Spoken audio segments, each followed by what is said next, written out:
When you're using as materials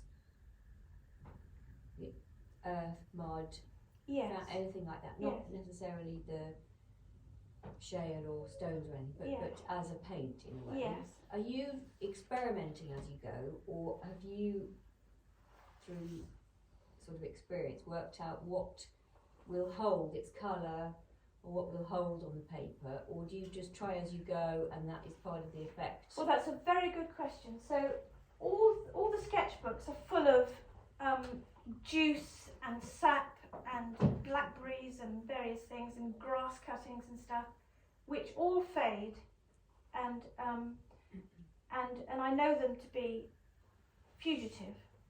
Now, if my practice required that, then that would be a consideration that I could then respond to. But I don't choose to work like that. So the earths that I'm using have gone through their geological heatings and coolings, and they are the most stable and marvellous pigments that you could possibly wish to work with. I mean, these lovely bits of clay from Charmouth, for example, I squeeze them with my hand so that I can see what they feel like, you know, whether they're gritty or sandy or slippery or slimy. I can work out, you know, what kind of qualities they've got. And I know then, when I've actually, you know, put my fingers in them and made and shaped them, I know how much effort I need to make them into paint, how much water I need to add to them, how much medium I need to add to them, because I do need, because these, when dry, you know, they just powder and fall off. But they don't fall off, and they don't fall off because I use a binding medium, which can be, I do admit, an acrylic binding medium, or it can be an animal protein, rabbit skin, gum arabic. Cherry tree, from our indigenous cherry trees, is a lovely binding medium, but it wouldn't hold on great stones, you know. So that I've learned over the years.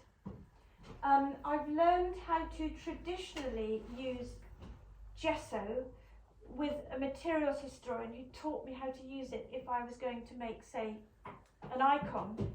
I know how to do it, but then I appropriated it to my own rather messy ends. So they have to be bound.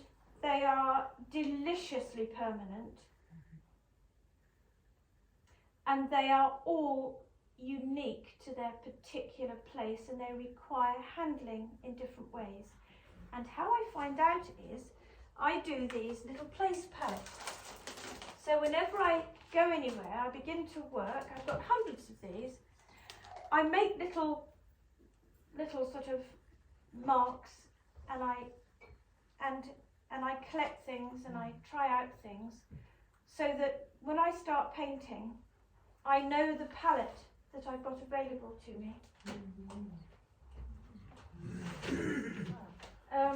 So all your mediums are water-based, aren't they? All my mediums, You don't John, use any are oil water-based. mediums? I don't use oil mediums, no. No, I use all water-based mediums because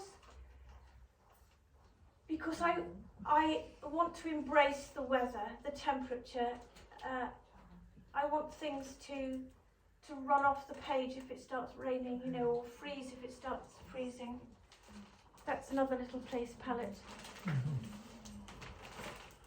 And I mean, last time you did a talk, you said you brought your rabbit skin glue in a thermos flask. Yes, it's most hard work. Because it's got to stay. It has It's got to to. be warm to be liquid. It has to be blood temperature, yeah.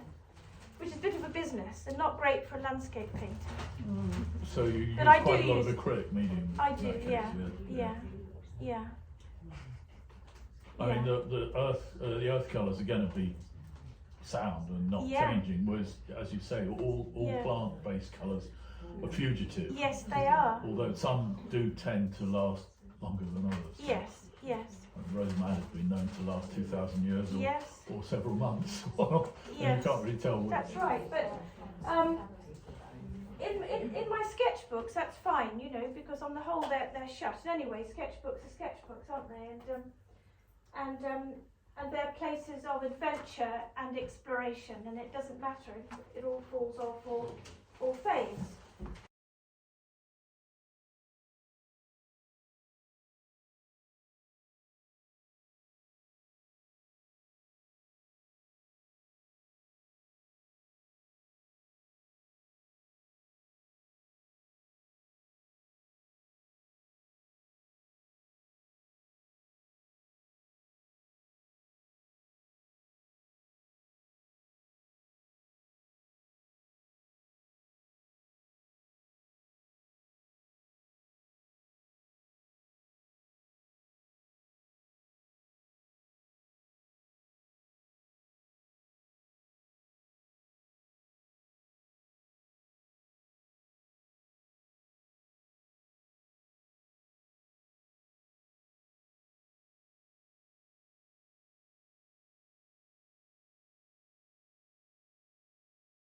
Precisely because of the nature.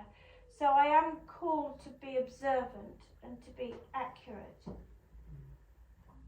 But I get caught up in almost as if I'm working with, you know, I'm on a stage set and there are loads of different actors and stage props and things.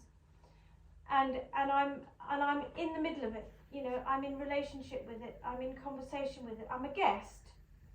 But I get caught up, and when I get caught up in something, I don't know what I'm doing, and I do my best work when it's too dark to see what colours I'm using. There's one marvellous moonlit night in a wood, and I really didn't know what colours I was using in the end, and I did this amazing opera pink sky, and it was a fantastic painting. Would never have done it if I'd been in full control of my.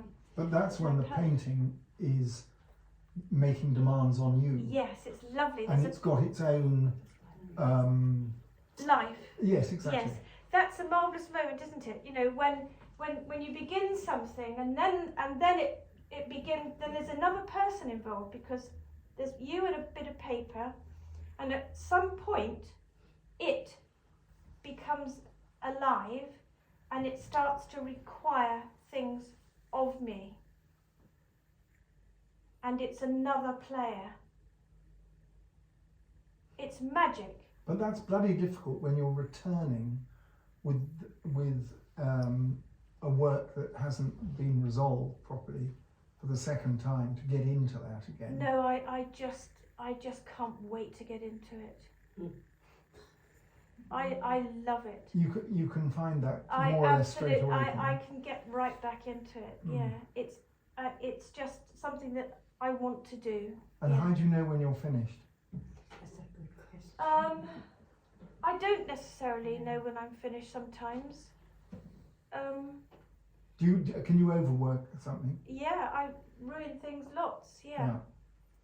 Sometimes the conditions change to such a degree that it finishes itself. You know, the session ends, and I have to end with it.